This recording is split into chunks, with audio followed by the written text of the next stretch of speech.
Living with wolves in California is going to take some compromises. This is our livelihood. This is our life's work. Anybody else in another kind of business, they have the ability to protect their livelihood and their animals, and we don't.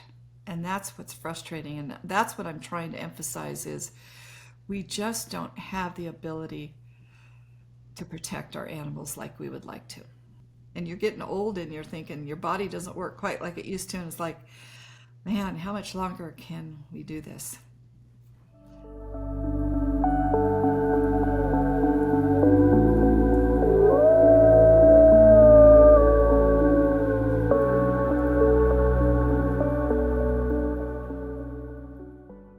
This particular operation, my husband and I have been involved since 1979, so we're going on 46 years of our life that we've committed to this land, to this beef operation.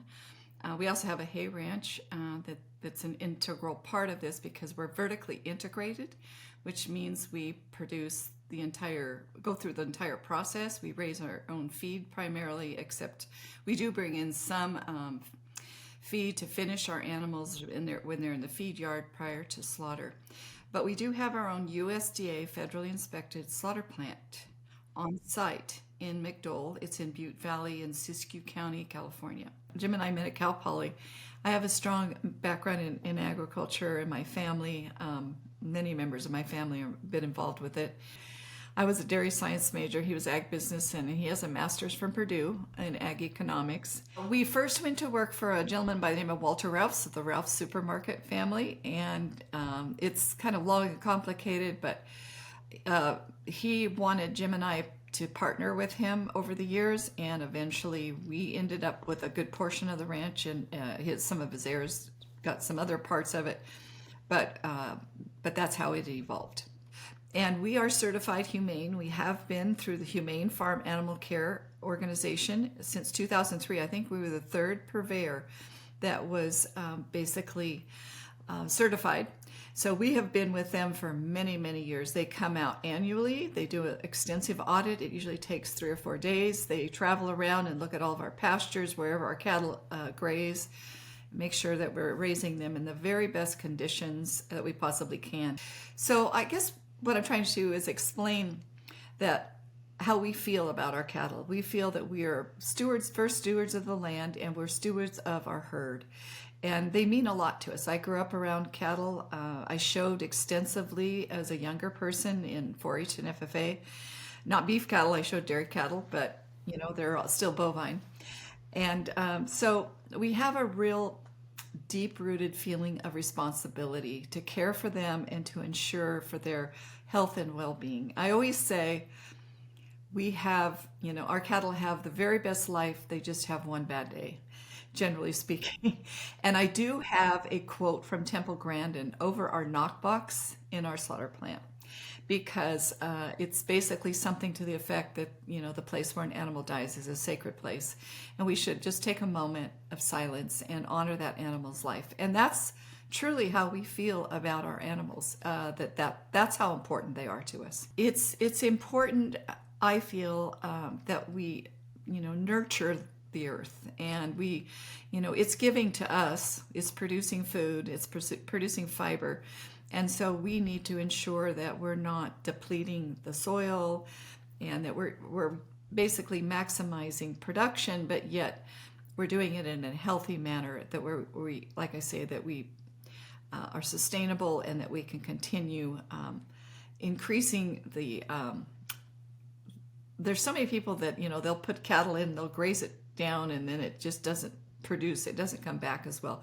But we try to really manage it, I guess is a good way to describe it. We actually are going to start a new program this year, funded by the USDA, where we're going to put collars on cattle, and they're going to be able to get them to group together and graze paddocks, even smaller areas. And so we'll work with Joel, and we're going to start this in this area. And we are in kind of a cove that we have on 3 sides of us, of this valley. We have basically Forest Service kind of land that surrounds us. And so it's fairly steep forested land that surrounds us. And probably about 10 years ago, we invited the Defenders of Wildlife to our ranch. My husband and I have always believed in being proactive and educate ourselves with whatever challenge or obstacle we might have in front of us.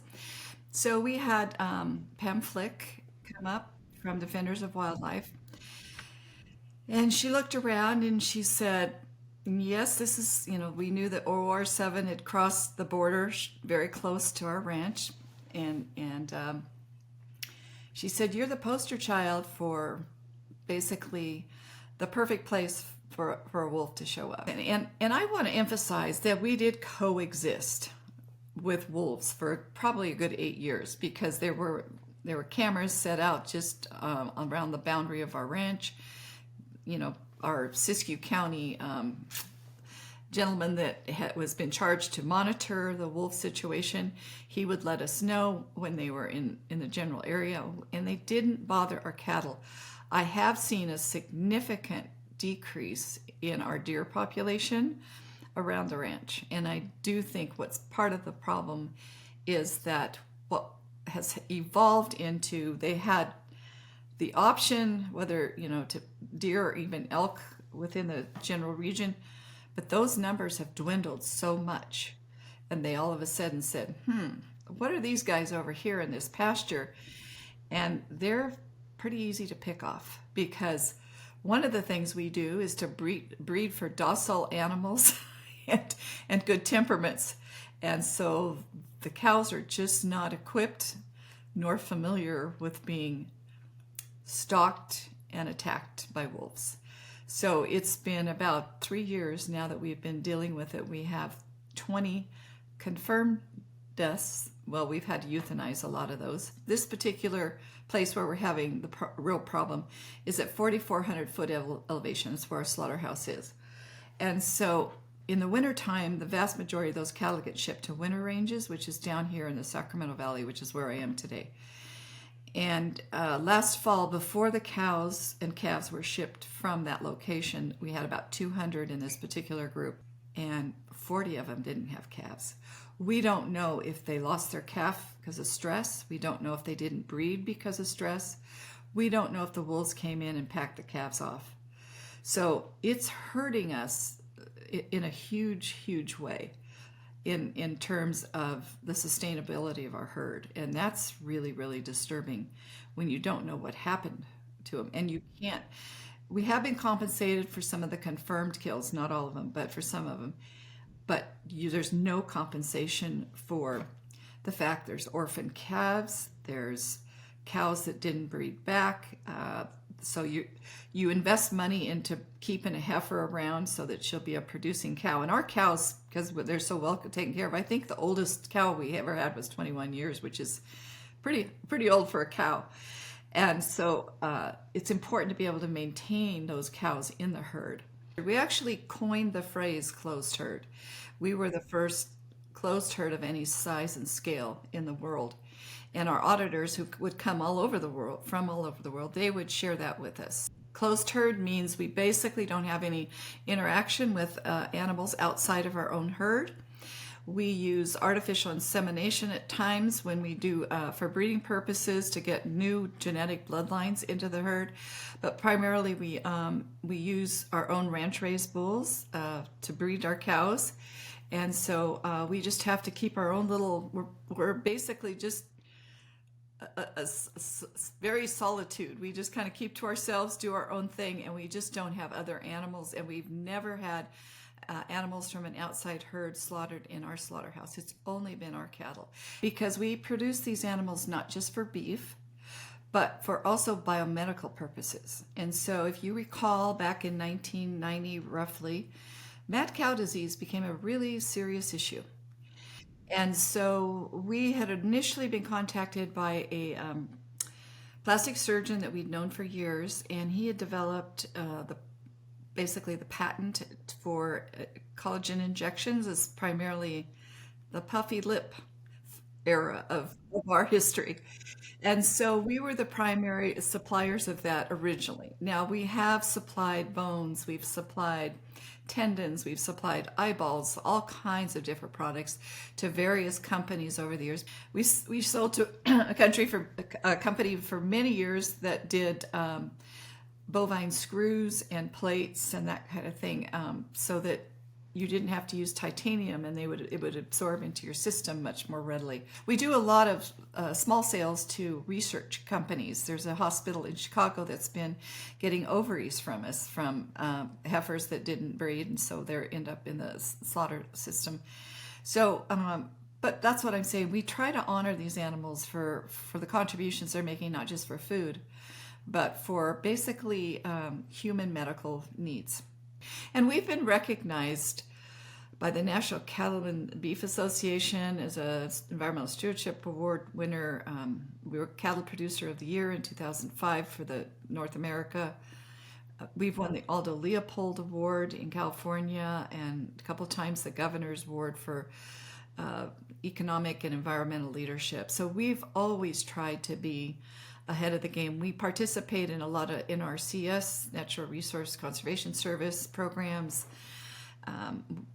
This ranch I'm sitting on right now talking to you, we're involved with the Point Blue conservation program and increasing bird habitat. So that's one thing I want to emphasize is we are very supportive of farming and ranching, but doing it in a very wildlife friendly way. This ranch I'm sitting on right here, all the fencing, the bottom wire on the fencing is smooth, so that if it's deer or any kind of wildlife, they can slip underneath and can not get caught in a barbed wire. So those are the kinds of things that we do. You know, we do go out and get dirty. And the other night we had to go out to a ranch in Tehama County. The trucks ran out of room, and there was 10 yearlings. So he and I went out with a pickup and a trailer, and we got them loaded, and just on foot and using all of our Temple Grandin kinds of practices, and it was like, wow, we can still do this as we get older. But it's, we're still very much the kind that get their hands. My husband still goes on the kill floor and bones cow heads on slaughter day. And so we're not your typical, I don't know, I guess you could say stereotypical rancher. Our entire lives we've tried to do the right thing. We've tried to be good stewards of the land. We tried to be good examples and to be on the forefront. I mean, we were going to farmers markets before farmers markets were cool, kind of thing. And so, getting into we still sell a lot of beef in the San Francisco Bay Area, but somebody has to produce that food for you. You don't want it coming from foreign countries. You really don't. Trust me. You don't know that. Foreign countries don't have the standards that the United States does. And so it's important that you know where your food comes from, and you need to trust your producer.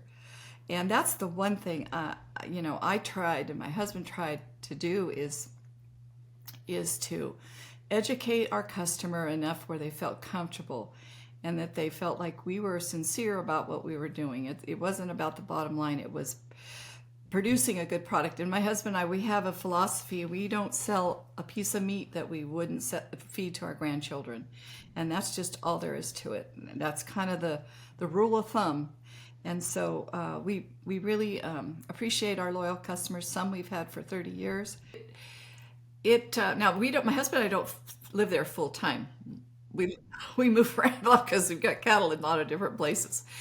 But the herdsman is there all the time, and so he's the one that sees them on a regular basis. Last year, when it started happening a lot more, it was just you could tell a big difference in the cattle, the way the cattle acted, and just obviously the ones that they had chewed up on is nothing like I'd ever seen before. And so then when I first seen one too, it was really like kind of shocking to see one for the first time, because you don't imagine them being so big. And so when I did see one, it was like, oh wow, they're like, it's kind of crazy, but anyways, it's the way they move through the cattle is just very different compared to any other predator.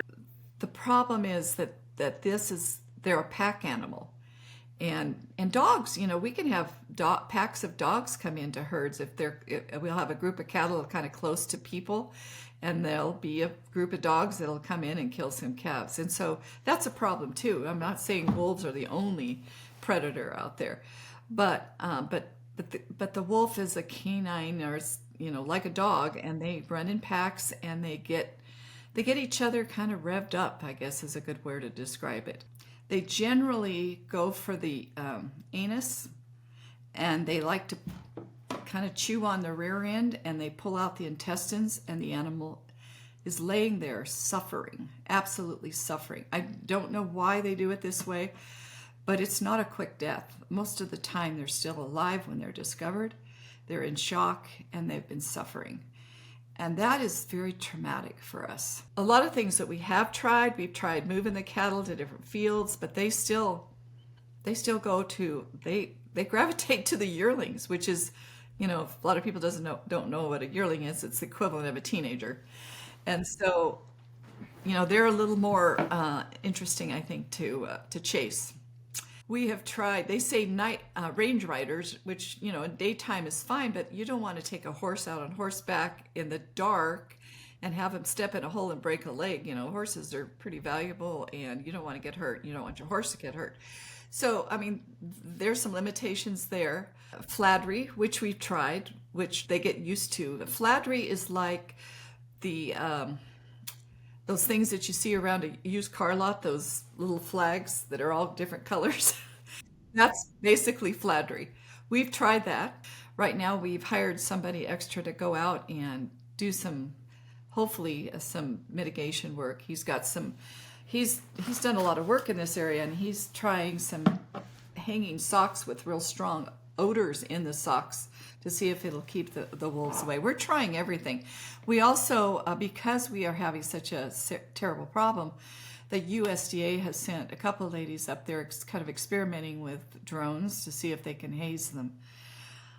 Personally, in my opinion, I think what you need to do is every once in a while, just take out the most egregious bad actor in the group, the one that's most aggressively killing, and basically sometimes you just need to be able to protect your animals. The other thing that I try and tell people too, you end up putting cattlemen out of business. That's just going to mean they graze. They eat a lot of vegetation. It's going to increase our fire danger, something terribly in the North State. It's important to keep that balance. They serve a purpose. They really do. Grazing is so important. My husband and I, a lot of the ranches that we operate on have conservation easements. We're great believers in conservation easements. The ranch I'm sitting on in right now, it's got a conservation easement. Yes, our children would have probably preferred that we didn't have a conservation easement, because once we were gone, they could have sold it, because it's got 2.5 miles of Sacramento River frontage. It would have made a great, huge, rural subdivision. But no, it's always going to be a working landscape. And that's the legacy we want to leave behind, is to protect the land and to be sure that our that the work we did, that there's some ability to make sure that it continues, I guess. So this gave us the ability to, when you put in a fence, it's going to be there for 50 years or 75 years. And you can invest that money that you get from the conservation easement into something, into infrastructure that will be around for a long time. It's just important to us because we love agriculture so much. We love the nature that is supported in an agricultural operation. In our water troughs, we use a lot of solar, by the way. Our slaughterhouse is powered by solar energy, but we have a lot of solar water troughs. And we have ramps in there, so if a raccoon got in and was trying to drink out of the water trough and it fell in, it could swim over to the ramp and get out. Those are the kinds of details that we've done over the years to ensure that wildlife is protected. But when that wildlife crosses the line, again, I say crosses the line, and starts killing our livestock, we need to talk. We need to open the lines of communication. we need to sit down and to come up with some compromises that give us some tools. And I've done it before in my years of being on various boards and kind of politically active, I guess, in agriculture. But I'm a firm believer in getting people out on the ground and have them see for themselves what we are experiencing.